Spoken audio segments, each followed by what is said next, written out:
ఈ రోజే డౌన్లోడ్ చేయండి. మీ ఫేవరెట్ షోస్ చూడండి. చివరి నిమిషంలో అయినా ఏదో ఒక అద్భుతమైతే జరుగుతుంది. మొత్తానికి నా మాట మీద గౌరవం ఉంచి రాత్రంతా నాతో ఉన్నందుకు చాలా చాలా సంతోషంగా ఉంది. నేనిక్కడ ఉండటం వల్ల నువ్వు నా గురించి ఎన్నెన్ని పూజలు చేస్తున్నావో ఇంకా బాగా అర్థమైంది. నీ పూజల ఫలితం ఎలా ఉంటుందో చూద్దాం. అత్తయ్య వాళ్ళు నీ గురించి ఎదురు చూస్తూ ఉంటారు. బట్టలు మార్చుకుంట్రా, నేను బయట ఉంటాను.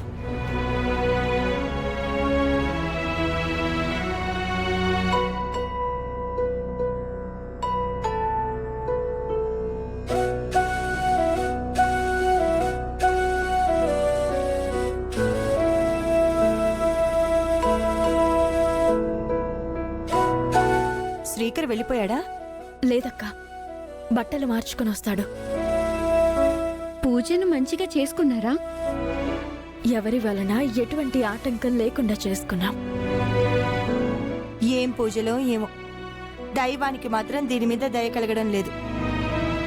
అలా అనకండి మేడం. విత్తనం వేయగానే చెట్టు రాదు, పండ్లు ఇవ్వదు అన్నది ఎంత నిజమో పూజల ఫలితం కూడా అంతే. కొంత సమయం పడుతుంది. జీవితకాలమా? ఈలోపు చెట్టైనా చనిపోతుంది, మనిషి అయినా చనిపోతారు. ఆ తర్వాత ఫలాలొస్తే ఏం లాభం? బయలుదేరుతాను. సరే బావా, బాయ్. శ్రీకర్, అవని నీ గురించి ఇంకా ఎంతలా తపన పడుతుందో నువ్విప్పటికైనా ఆలోచించు. ఈ పాటికి మరో ఆడదైతే విడాకులు మీరడగడం కాదు, తానే అడిగేది. తెగదెంపులు చేసుకునేది, తన దారి తను చూసుకునేది. ఇంకా చెప్పాలి అంటే మరో పెళ్లి కూడా చేసుకునేది.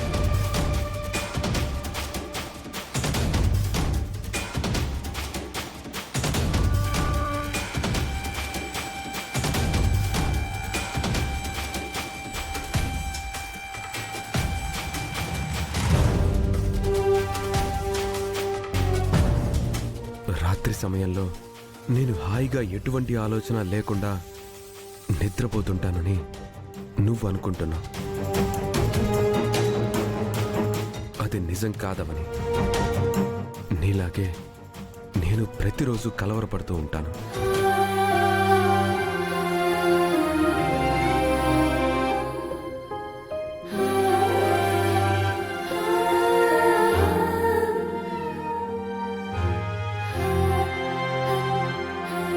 శ్రీకర్తో ఏ విషయాలైనా మాట్లాడావా? తనలో ఏదైనా మార్పు వచ్చిందావని? నేనేం మాట్లాడలేదు.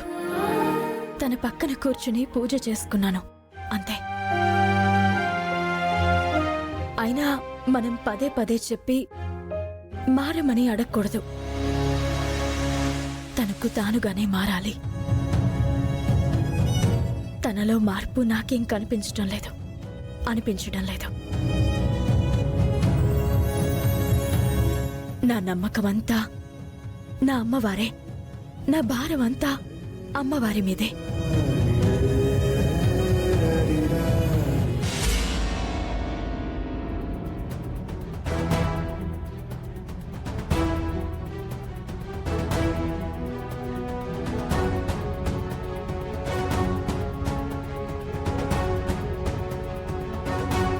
అవని పెట్టిన గడువు అయిపోయింది. శ్రీకర్ని ఇంకా వదలాలి కదా, వాడు ఇంకా రాలేదేంటి? అసలే రాత్రి ఆ ఇంట్లో ఏం జరిగిందో తెలియక తలలు పాల్గొట్టుకుంటున్నాం.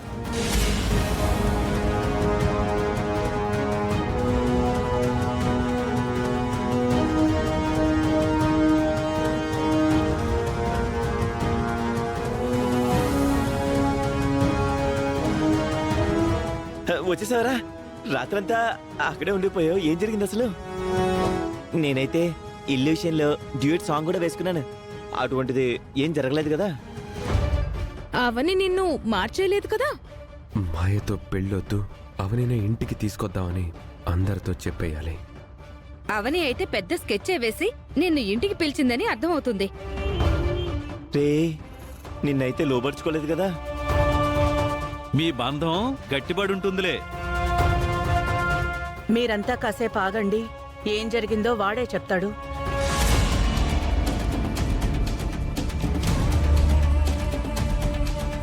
మీ అందరి బలవంతం మీద వెళ్ళాడు కాబట్టి మీరేం కంగారు పడిపోవాల్సిన అవసరం లేదు. నువ్వు చెప్పు శ్రీకర్, అవని అసలు నిన్నెందుకు పిలిపించుకుంది? మీరందరూ అనుకున్నట్టే నేను కూడా అవని విషయంలో మీలాగే చాలా చాలా తప్పుగా ఊహించుకున్నాను. కానీ అక్కడికి వెళ్ళిన తర్వాత తనేం చేసిందంటే పూజకి సంబంధించిన బట్టలిచ్చి పూజలో కూర్చోబెట్టింది.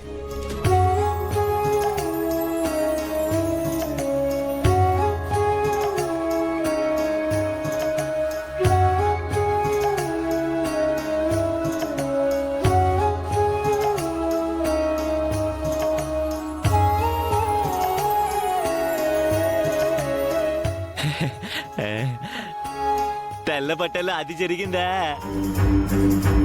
నేను ఇంకా వాటో వాట్ అనుకున్నాను. రాత్రంతా ఒక్కొక్కరికి నరాలు తెగిపోయేంత టెన్షన్ వచ్చేసింది పాపం. మనమంతా అవనిని స్వార్థపరురాలనుకున్న ప్రతిసారి తన గొప్పతనాన్ని చాటుకుంటుంది. పూజలు చేసినంత మాత్రాన నువ్వు అవని మీద బంధం ఏర్పరచుకోవాల్సిన అవసరం లేదు. అవని గురించి కొన్ని మాటలు నేను మాట్లాడాలనుకుంటున్నానమ్మా.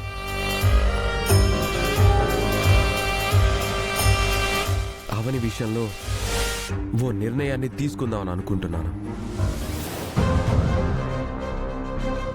ఏం ఆలోచిస్తున్నావు చెప్పు శ్రీకర్.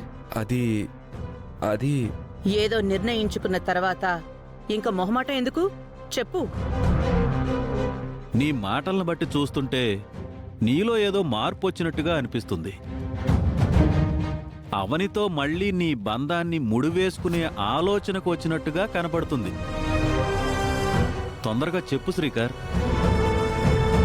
శ్రీకర్, ఇక్కడ నిన్నెవ్వరూ ఏమీ అనరు. ముందైతే నీ మనసులోని మాటను బయటపెట్టు. ఆ, అదేంటంటే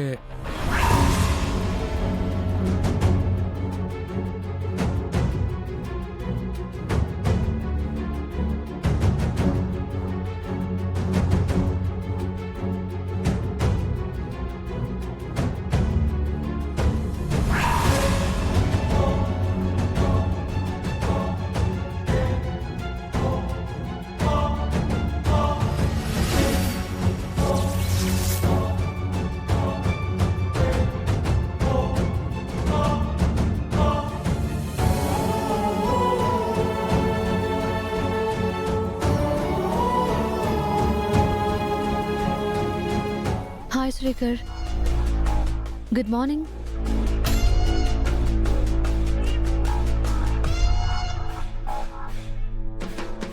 రాత్రి నీకు కాల్ చేశాను.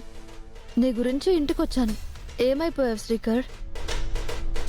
ఏదో చెప్పబోతున్నావు కదా, చెప్పు శ్రీకర్. మీ వాళ్ళందరూ వెయిట్ చేస్తున్నారు.